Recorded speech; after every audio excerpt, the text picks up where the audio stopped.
अस्सलातु वस्सलामु अलैका या रसूल अल्लाह सल्लल्लाहु अलैहि वसल्लम। अस्सलामु अलैकुम रहमतुल्लाहि व बरकातुहू। आजकल दुरूद शरीफ की वीडियोस में मैं हजरत फकीर प्रोफेसर बाग हुसैन कमाल रहमतुल्लाह अलैह का रूहानी सफर बयान कर रही हूँ। आप रहमतुल्लाह अलैह जदीद दौर के बुजुर्ग हैं।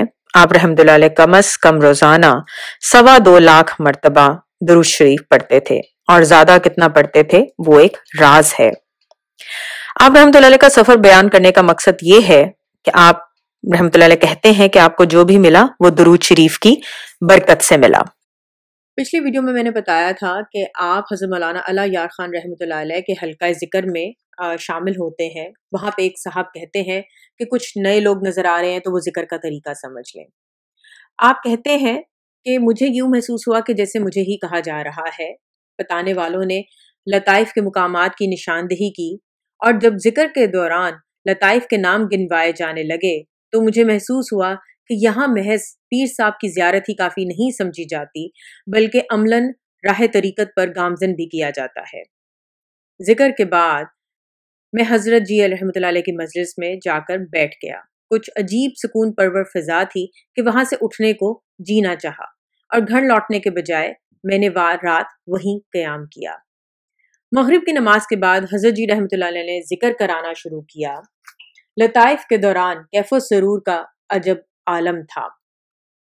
बाद में मुराकबात में थोड़ी थोड़ी देर बाद जब चलो मुकाम अहदियत, मुकाम मैयत, मुकाम अक़रबियत, फ़नाफ़ी अल्लाह, बकाबी अल्लाह, सालिक अलमजूबी, मनाजिल बाला, सैर काबा, रोज़ा अत्थर और दरबार अक़दस सल्लल्लाहु अलैहि वसल्लम के अल्फाज गूंजने लगते तो यूं महसूस होता कि ये काफ़िला आलम बाला के सफ़र पर जा चुका है और मैं बदनसीब पीछे खाली हाथ बैठा हूँ।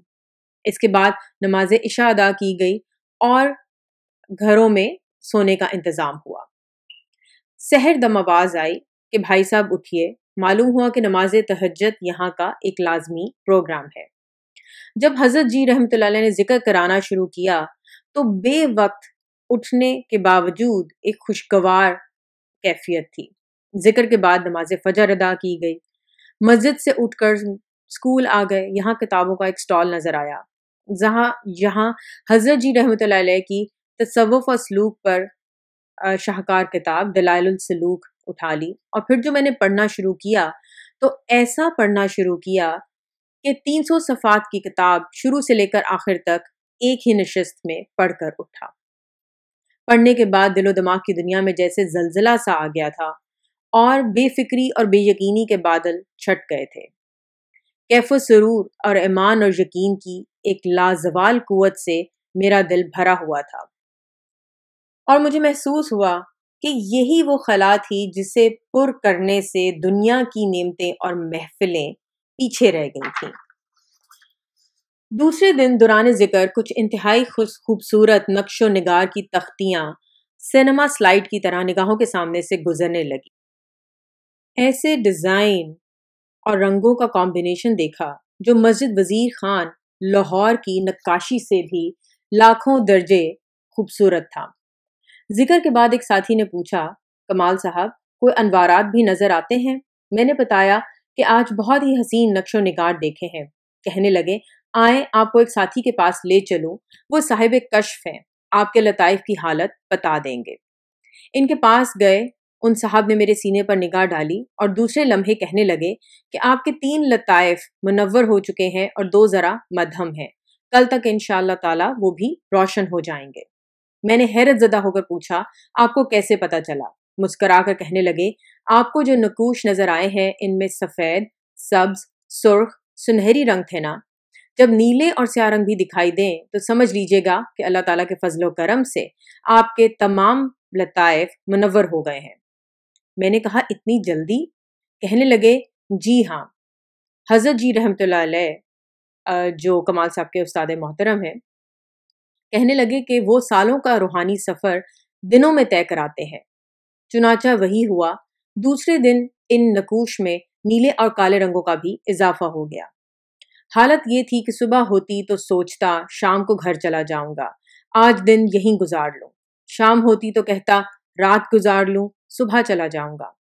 1 घंटा गुजारने आया था मगर 4 दिन गुजर गए। یہاں سے جانے کو جی ہی نہیں چاہتا تھا۔ آخر کار گھر لوٹ آیا۔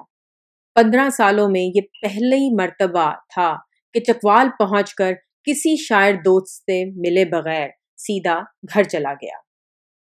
نماز مغرب کے بعد ذکر کیا، کھانا کھایا، عشاء کی نماز پڑھی اور بستر پر لیٹ گیا۔ دعا کرنے لگا، یا اللہ، وہاں تو تہجد نصیب ہو جاتی تھی، یہاں کون جگائے گا۔ گہری نیند کی آغوش میں تھا کہ ایک دم جھٹکا سا لگا، آنکھ کھل گئی۔ یہ جھٹکا بڑا سرور انگیز تھا۔ گھڑی دیکھی تو وہی وقت تھا جب منارہ میں نماز تہجد کے لیے جاگنے کا معمول تھا۔ اللہ کا شکر ادا کیا، وضو کیا، نوافل پڑھے، ذکر کیا، صبح کی نماز ادا کی، حسب معمول ناشتہ کیا۔ داڑھی کئی دنوں سے بڑی ہوئی تھی، شیو کرنے بیٹھ گیا، چہرے پر صابن لگایا، سیفٹی ہاتھ میں لی تو ایک دم خیال آیا کہ اب تک نفس کو خوش کرنے کے لیے کیا کیا فیشن اپنائے ہیں، لباس کے کیا کیا ڈیزائن پہنے ہیں۔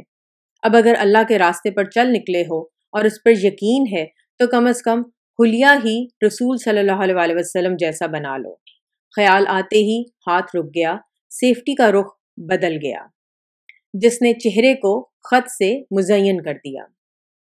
جب سے میں نے ذکر کرنا شروع کیا تھا، دعوت ذکر کا احساس بہت شوق اور شدت سے پیدا ہوتا کہ جی چاہتا کہ چیخ چیخ کر سب کو کہوں کہ آؤ اس ٹھاٹے مارتے سمندر سے جی بھر کر پیاس بجھاؤ۔ میری دعوت ذکر کی یہ دھن دیکھ کر یار لوگ مذاق اڑاتے، کہتے کمال صاحب کو کوئی آدمی نہ ملے تو پتھر ہی کو دعوت ذکر دے ڈالتے ہیں۔ پھر رحمت حق نے یاوری فرمائی تو میرے استاد محترم نے رحمت اللہ علیہ نے 25 جولائی 1976 کو حضور صلی اللہ علیہ وسلم کی خدمت اقدس میں روحانی بیعت کے لیے پیش کیا۔ میں تو 1 سال سے اس مقدس لمحے کا بے چینی سے انتظار کر رہا تھا۔ حضور صلی اللہ علیہ وسلم کے دست اقدس میں اس گناہگار کے ہاتھ، کہاں میں، کہاں یہ مقام، اللہ اللہ۔ میں دھاڑے مار مار کر رو رہا تھا۔ رکت کی کچھ عجیب کیفیت تھی۔ میں اپنی تمام تر کوشش کے باوجود اس کیفیت کو الفاظ نہیں دے سکتا۔ استاد محترم کے فیض کی عجب شان اور نرالی شان تھی، تاثیر تھی، ایسی کیفیت تھی کہ لوگ جوک در جوک آتے رہے اور سیراب ہو کر جاتے رہے۔ جو بھی آیا اپنے ظرف اور کوشش کے مطابق بامراد گیا، اور ہر کسی پر اللہ اور رسول صلی اللہ علیہ وسلم کا رنگ چڑھا دیا۔ استاد محترم کے فیض نگاہ نے نہ جانے کتنے پتھروں کو قیمتی کر دیا، کتنے ناکاروں کو روحانی طور پر رسول صلی اللہ علیہ وسلم کے دربار اقدس میں حاضری کے شرف سے بھی سرفراز کیا۔ فقیر اس فیض کے سمندر سے 10 سال تک جی بھر کر سیراب ہوتا رہا، حتیٰ کہ میرے استاد مکرم 19 فروری 1984 کو اپنے محبوب حقیقی سے جا ملے۔ انشاءاللہ کمال صاحب رحمۃ اللہ علیہ کا باقی کا سفر نیکسٹ ویڈیو میں۔ اپنا خیال رکھیں۔ اللہ تعالی ہم سب کو حضور پاک صلی اللہ علیہ وسلم کی زیارت نصیب کریں، آمین۔ السلام علیکم رحمۃ اللہ وبرکاتہ۔